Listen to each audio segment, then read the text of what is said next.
Boy gets in his John Henry bag real heavy. Fatima's golem looks like it drinks more than Henry, and Julie looks like she's about to make somebody a super suit and paint it purple. Welcome to Real Enigmas and Theories. Let's get right into this episode 6 breakdown because there's a lot to cook up. I'm gonna start with something I said in my last video about Donna that I knew would ring into the next episode, but I didn't know how. And that's last episode when they pulled those dolls out of the water. Donna stabbed one of them in the heart, and I specifically said there would be a price to pay for that with those things running around there, but I didn't think that she'd have a heart attack. And bringing Roger the human voodoo doll back to town was not a good idea, and I wouldn't be surprised if homie got up on some Weekend at Bernie's type of shit. Something that I've been talking about on this channel is the many Wizard of Oz references on the show. Aside from the book having Dorothy wearing silver slippers and 47 being the atomic number for silver, the author L. Frank Baum was a part of the Theosophical Society. I spoke about this in a video last season and even in my last video, but this episode really shows that point in clear view in more ways than one. In fact, it shows this point more than any other episode in the entire series. Now, the Theosophical Society was an esoteric spiritual organization founded in 1875 in New York, and it was built around the search for hidden divine wisdom behind all religion.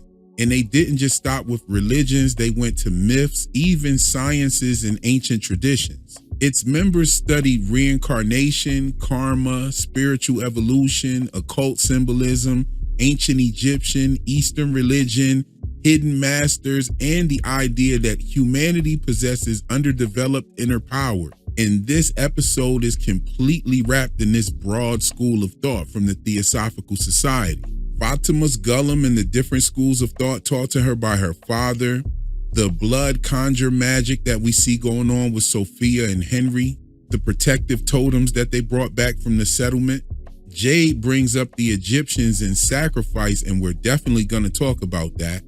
You have the reincarnation situation with Jabitha, and now it appears that Boyd is tapping into some sort of power or energy. Let's start with what Donna decided to bring back from the settlement.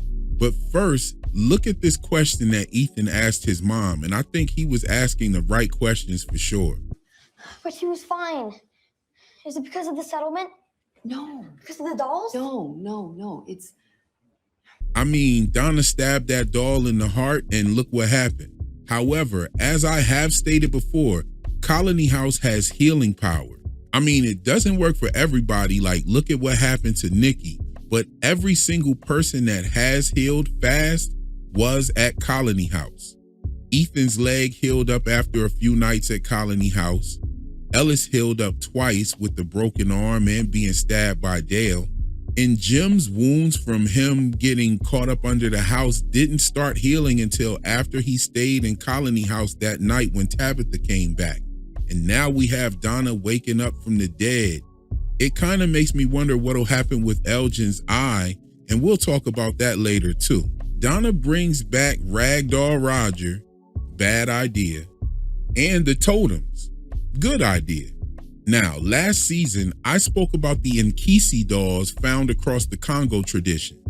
I kind of felt like they were there for protection, and I'm not surprised at all to see them being used in this way, and I wonder if they could kill a slow walker too.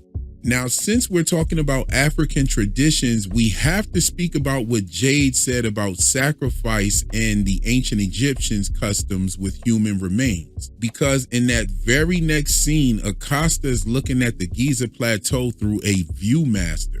Now, let's keep in mind that that's also where the enchanted camera was found.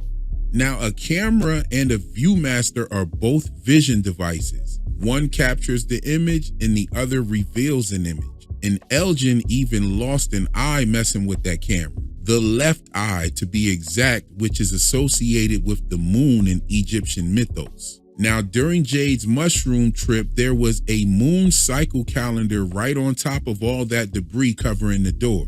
And in my last video, I pointed out the boat oars or the steering oars that are in the basement. So Jade having a shamanic journey and seeing boat oars and lunar calendars in the basement is a direct reference to the sun and the moon. The sun god Ra's bark traveled across the sky by the day and through the underworld by night, and the steering oars is what guided him through that path. In most depictions of Ra on the bark, you can see that he has the oars right there with him. And that nightly underworld voyage is a death and resurrection cycle. The sun disappears and then travels through the darkness, battles chaos, and then it rises again. So the boat is actually the resurrection vehicle. Now, in Donna's room, who was recently resurrected, we see that rendezvous calendar with the canoe in the picture. And if I had to make a guess, that calendar was probably found in the basement. And if that's true, you have a lunar phase calendar and a rendezvous calendar in the basement. One represents the sun with the boats, and the other represents the moon with the moon cycles. So now we have Egyptian one-eye symbolism, moon calendars, boat oars, mummies, hidden doors, and children's remains moving through the same symbolic tunnel. Now peep this. Elgin's moon eye, or his left eye, was taken during a journey directly connected to the resurrection of Smiles Davis. And in the Eye of Horus myth, the damaged eye becomes a symbol of restoration after spiritual violence. But Frum took that whole restoration storyline and flipped it and bounced it. Elgin doesn't lose his eye so that the hero can be healed. He loses his eye after helping feed a resurrection ritual for the monster. That camera is what told him to draw his blood and feed it to Fatima in that unholy Eucharist. So you got the show dropping preserved bodies, burial initiation ritual when they put Jade in that hole, the all-seeing eye, Viewmaster, Polaroid camera, and even the Egyptian false door symbolism.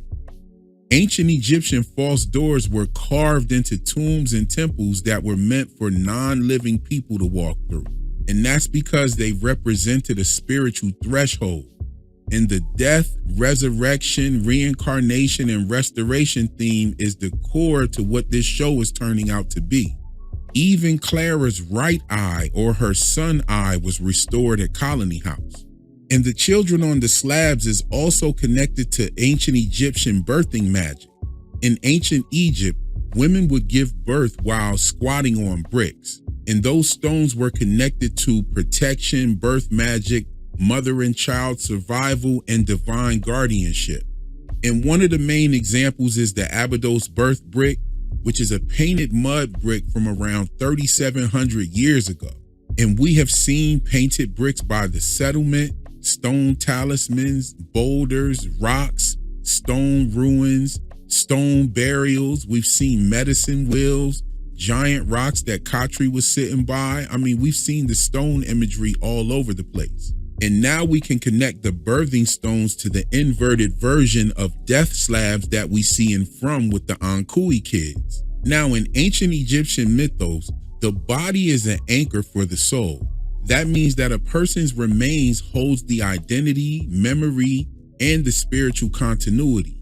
So when Jade says the way out is going into the tunnel and retrieving the children's remains, in his mind, he thinks that he's discovered the real lock on this prison.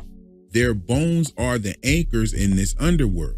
And he's thinking that they have to start restoring the children who were turned into the foundation of this whole ritual. Now, I remember Jade saying that he needed Boyd to be his anchor and his guide. And this is tying Boyd directly to Thoth and Anubis. Now, we know that Anubis is the guide of the underworld, but Thoth represents the anchor. And he anchors that system because he represents the record, the memory, the language, the symbol, the names, the measurements, the accounting, and most important, he represents the time. Thoth was once known as the Lord of Time. And that seems to be a recurring theme here. You had Khatri telling Boyd that he's running out of time, and the boy in white says that to Henry and Tabitha. Boyd was also the count keeper of days without incident through time, and that was brought up with him and Kenny on the porch. That was Kenny's way, symbolically reminding him that he was a keeper of time and days. And Anubis oversees the weighing of the heart with the Ma'at feather. And Boyd literally places weight on Donna's heart while trying to pull her back from death. Now, this one right here is really gonna get you, because Thoth in his ibis form is usually seen with the Ankh. And this might be why the word is Ankhui. If this word does mean remember, then it makes sense because Thoth is tied to all knowledge and memories. Ankhui sounds totally different when you think about it with the Egyptian Ankh and all of the different schools of thought that they're using throughout this show. It's gotta fit somewhere. I mean, either Ankhui is a word play on the Ankh or it's an alien language, because I don't think that these good writers would just make up a word like that. I'm betting that it is some sort of symbol. I mean, as far as this thread, I could keep going for at least 3 days on this whole thing with the Egyptian. We can go all the way back to season 1, but we'll see if I spark something in the comments. You let me know if you saw anything according to the ancient Egyptian mythos within this story. I mean, Jade mentioning multiple spiritual schools of thought, coupled with Fatima also mentioning this, is compelling to say the least. And it's dope to see how all of this is connected. I made the connection to the Wizard of Oz and how L. Frank Baum was a part of the Theosophical Society that believes in the scholarships of all religions and sciences. And this is exactly what we're seeing happening in this season, full speed ahead. I mean, I've been talking about this since the very first video on my channel, but that Yellow Brick Road video hits the mark for sure. Go check that one out. One thing that I'm definitely wondering is if Acosta has been enchanted by anything in that basement already. Sending somebody down there in that state of mind might not have been the wisest decision. I mean, Boyd doesn't really know too much about the basement, or that they found that camera and stuff down there and what could possibly happen. But sending somebody down there that wants to pretty much delete themselves is not a good idea. I mean, Elgin was only sleepy and he couldn't get any sleep. And look what that camera did to him. If she finds something, all hell could break loose. I mean, kicking that bag with the camera inside it under Donna's bed might not have been the right decision either. And come to think about it, that bag is under Donna as we speak. I mean, I was trying to look for it and see it when Boyd and Tabitha and them were in there having a drink. I couldn't see the bag under Donna's bed or anything, but we know it's under there. And I wonder if it'll come back into play later. And speaking of Boyd, Boyd stepped into the John Henry archetype heavy with the sledgehammer, yo. John Henry is a legendary Negro steel driving man from the post-Civil War railroad era. I remember Jade saying that he needed Boyd to be his anchor and guide just in case he got off the rails, which is another railroad reference. And John Henry pretty much represents that brutal transition from slavery, Reconstruction, convict labor, and the rise of industrial America. And while Jade is seeing that doorway through a state of altered consciousness, Boyd was the one who brought that vision into reality by breaking the stone wall. But Colony House is now a part of the system that Boyd was fighting, and I don't think too many people are going to be happy about that doorway to the tunnels being right there in the basement of Colony House. I mean, there's just too much bullshit in the air right now. Patty's gonna tell about what happened with Tabitha at the settlement. Elgin's gonna tell somebody about Sarah taking his eye. The people were complicit with Elgin's torture. You got Julie and Sarah getting close, but we know no good is gonna come from that at all, especially with Sophia in the mix. Jade still doesn't know that Sarah killed Toby. People don't know about what Elgin did to Fatima or that Fatima killed Tilly, and Sophia done slipped Henry a Mickey. Like I said, there's just too much bullshit in the air right now, and Boyd just opened up a doorway that leads to the monster's sleeping area, and I can see some shit about to jump off. I mean, you can't hide it. Everybody heard all the noise that he was making. Something's about to happen. And something that I definitely have to point out, That slab wasn't there at the end of season 2, so I'm wondering if it's like the door being there in the vision, but the wall being there in reality. And it makes me wonder who covered that door. I mean, Donna has shown us her stoneworking skills with the tomb that she made for Dale in the pool. Now, just like there are different schools of thought being displayed in Frumlin, I think that there are different explanations for why the people are here in this town. It doesn't make sense for all of them to be reincarnated, because that would mean that Tabitha has given birth to 2 people that were already there before. It would also mean that she married someone that was already there before.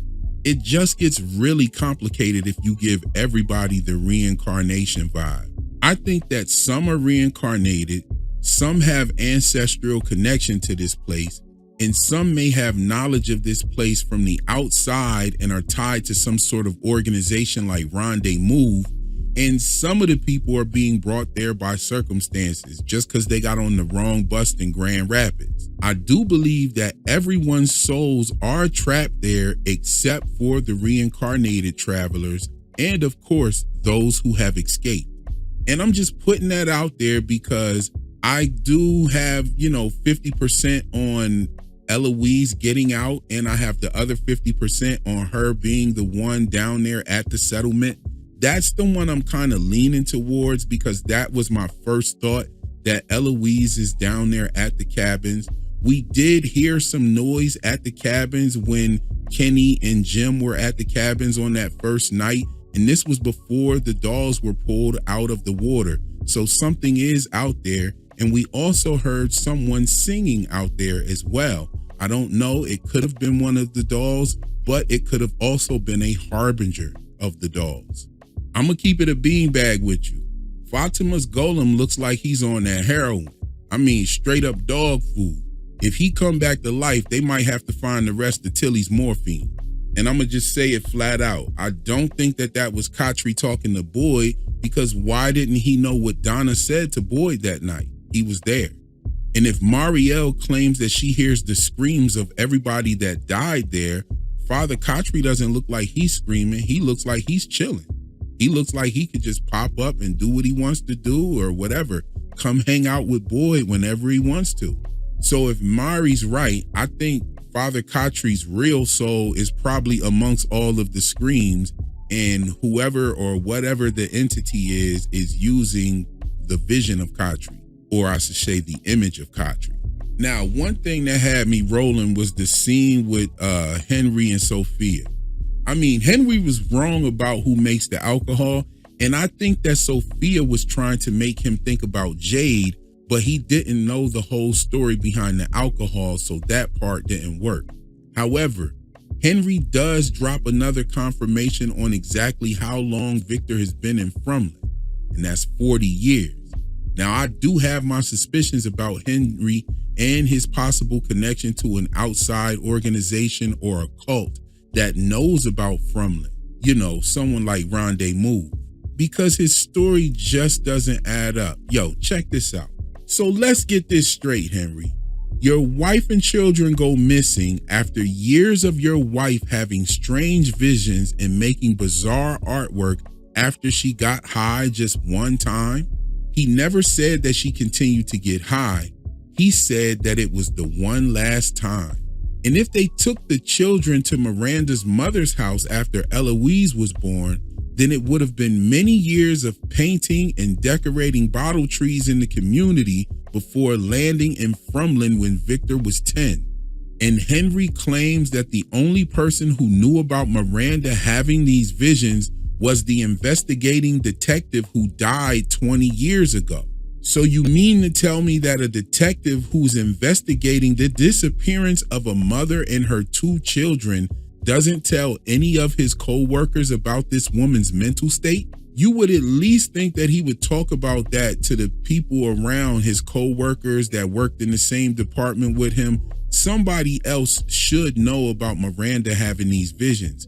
But Henry is saying that the only other person that knew about it died 20 years ago. What killed him?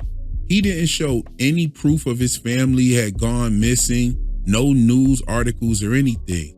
But he had the house ready with the family pictures, the paintings in the basement, bottle tree in the backyard that he neglected to mention until after Tabitha heard it blowing outside in the wind, even though he claims that the other bottle tree is where the whole thing got started. So why didn't he say anything about the bottle trees, and why did he say that the boy in white lured her to the tower? I don't know, just something to think about. Now, here's the part of the video where I reflect on things that keep showing up that Taryn and I had mentioned last year during many of our live streams. I remember the homie Taryn saying that there was a Canadian part of Frumland that he noticed from several elements of symbolism, to put it briefly. He went on to say that there would be a Canadian Mountie that rides into town on a horse. I told him I believed him and that there will be a Canadian Mountie as well, but it would be intertwined with the symbolism.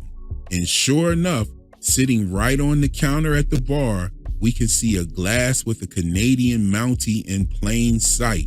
And I found this image of someone selling this exact same glass online. And Taryn sent me his image of the Mountie on the counter with Sophia. And I think that this is the exact same glass, but the words on the bottom that say Souvenir of Canada have been removed. I wonder why. I mean, it is clear that this is the same glass. And also last season, the same thing happened with the thread of symbolism that I've been revealing with the Vesica Pisces, the ovum, and the egg references. I had been talking about the egg symbolism scattered all over the show on this channel since season 2. And in season 3, Tien Chen's picture was placed on a deviled egg platter, and later Fatima gives birth to an egg. And I also found the exact same plate that they used on the show, just like this Mountie glass in this season. And this has got me wondering how the Mountie glass symbolism will materialize this season. Will we actually get a Canadian Mountie showing up, or will we get more Canadian symbolism that points to this thread? I also noticed the pheasant glasses in front of Donna's alleged sibling hunting picture, and I'm curious to know if you have spotted anything yourselves. Let me know in the comments what you see with this thread going on. And one last thing before we go. Elgin needs to stop playing and cover that eye up, because nobody don't want to see that shit, bro. And if you like this video, go ahead and do all that dope YouTube stuff for me. Share this video with somebody who watches the show. And if you're not subbed yet, hopefully this will be the video to make you do it. That's all for the video this evening. I'll catch you in the next one. Peace.